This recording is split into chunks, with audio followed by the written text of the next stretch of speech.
हर दिन हम इंटरनेट पर जो अरबों बाइट्स डेटा भेजते हैं, वो हमेशा बिना किसी खरोच के अपनी मंजिल तक कैसे पहुंच जाते हैं। आज के इस एक्सप्लेनर में हम ठीक इसी अदृश्य गणितीय जादू को डिकोड करने वाले हैं, जो हमारे डिजिटल डेटा को सुरक्षित रखता है।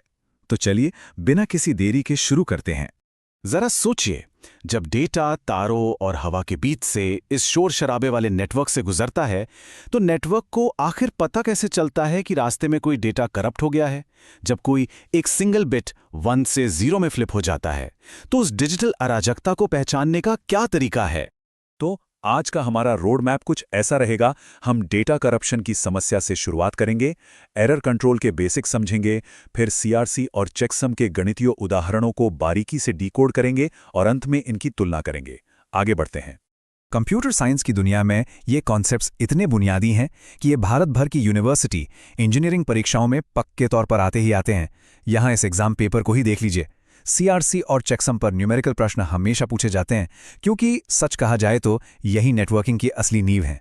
सेक्शन 1, डेटा करप्शन की समस्या, अराजकता में बिट्स का बदलना।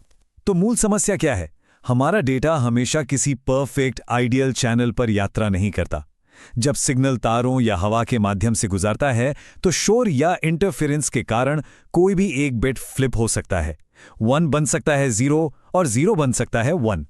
और सच मानिए, बस इतना सा बदलाव पूरे के पूरे मैसेज को बर्बाद करने के लिए काफी है। खैर, यहीं पर एंट्री होती है एरर कंट्रोल की। ये एक ऐसा शानदार मैकेनिज्म है जो मुख्य रूप से डेटा लिंक और ट्रांसपोर्ट लेयर्स पर काम करता है। Data link layer hop to hop, यानी एक नोड से दूसरे नोड तक डेटा को सुरक्षित रखने का काम संभालती है, जबकि transport layer end to end, यानी सेंडर से सीधे रिसीवर तक पूरे मैसेज की गारंटी लेती है।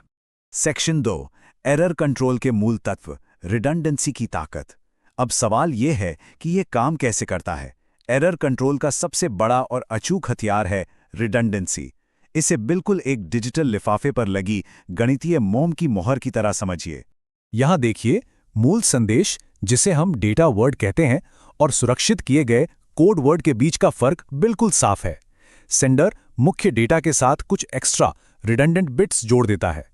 जब ये पूरा पैकेज यानी कोड वर्ड रिसीवर के पास पहुंचता है, तो वो इन्हीं एक्स्ट्रा बिट्स का इस्तेमाल करके उस मोहर की असलियत चेक करता है। सेक्शन 3, साइक्लिक रिडंडेंसी चेक यानी सीआरसी, मॉड्यूलो 2 गणित का उपयोग। रिडंडेंसी को लागू करने का जो पहला गणितीय तरीका हम देखने वाले हैं, वो है सीआरसी। ये एरर डिटेक्शन की दुनिया का एक बेहद ताकतवर टूल है। आसान भाषा में कहें तो सीआरसी पूरी तरह से एक जेनरेटर पॉलिनोमियल पर टिका होता है। ये बेसिकली एक डिवाइजर या विभाजक है, जिस पर सेंडर और रिसीवर दोनों पहले से ही राजी होते हैं।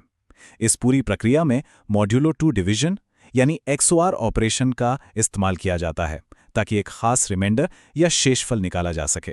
सेंडर की तरफ से ये गणितीय प्रक्रिया 3 बहुत ही सिंपल स्टेप्स में पूरी होती है। सबसे पहले जनरेटर पॉलिनोमियल की जो भी सबसे बड़ी डिग्री है, उतने शून्य मूल डेटा के आखिर में जोड़ दिए जाते हैं।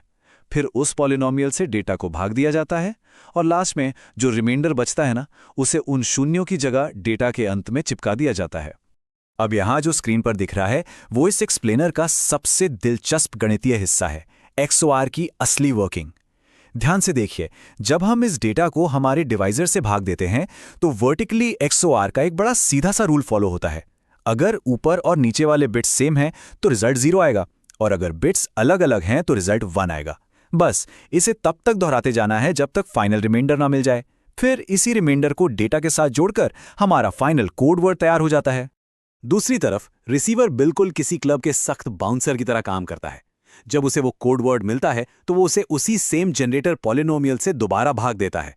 अब कैच ये है कि अगर इस बार रिमाइंडर परफेक्टली शून्य आता है, तो मतलब डेटा एकदम बेदाग है, पास होने दो। लेकिन शून्य के अलावा कुछ भी, लिटरली कुछ भी आता है, तो इसका सीधा सा मतलब है कि रास्ते में कोई बिट बदल गया है और डेटा तुरंत रिजेक्ट हो जाएगा। एक और बात, ये डिवाइजर या पॉलिनोमियल कोई भी रैंडम नंबर उठा के नहीं बना लिया जाता। इसके बड़े कड़े गणितीय नियम होते हैं। जैसे ये x से डिवाइड नहीं होना चाहिए, लेकिन x+1 से डिवाइड होना ही चाहिए। ये रूल्स इसलिए हैं ताकि सीआरसी लंबी बर्स्ट एरर्स और ऑड नंबर वाली एरर्स को 100% एक्यूरेसी के साथ पकड़ सके। Section 4, checksum error detection, transport layer के लिए डेटा का योग। चलिए अब गियर बदलते हैं और अपने दूसरे तरीके की तरफ आते हैं, चेकसम। जहां सीआरसी का दबदबा डेटा लिंक लेयर पर है, वहीं चेकसम ट्रांसपोर्ट लेयर का फेवरेट है। टीसीपी और यूडीपी जैसे प्रोटोकॉल्स इसी का भारी इस्तेमाल करते हैं। चेकसम सीआरसी से एकदम अलग ही गणितीय दुनिया में काम करता है।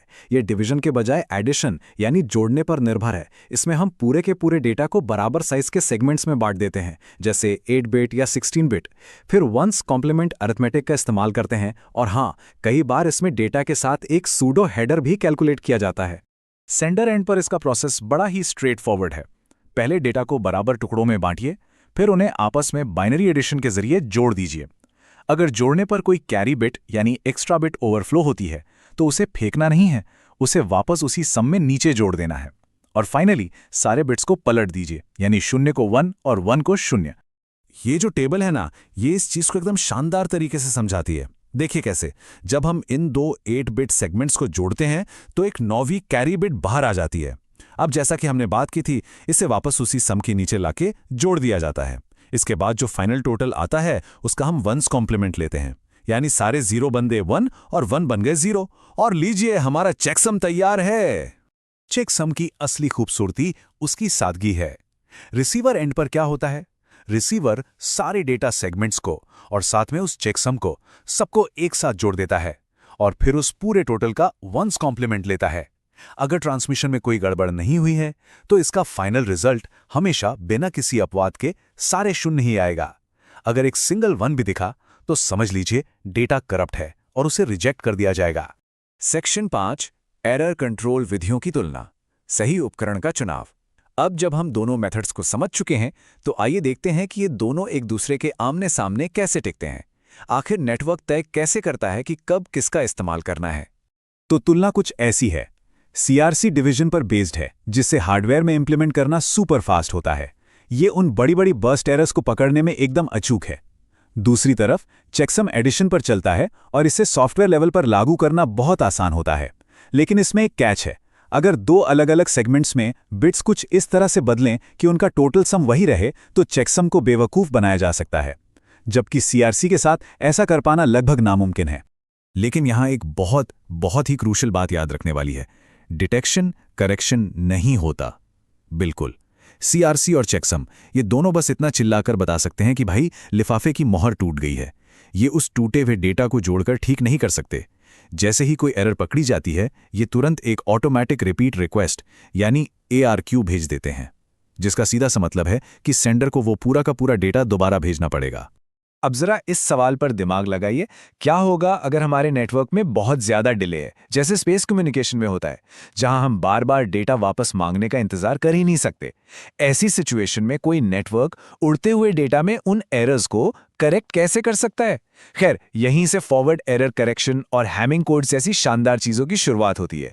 लेकिन वो कहानी किसी और एक्सप्लेनर के लिए। आज के इस एक्सप्लेनर में हमारे साथ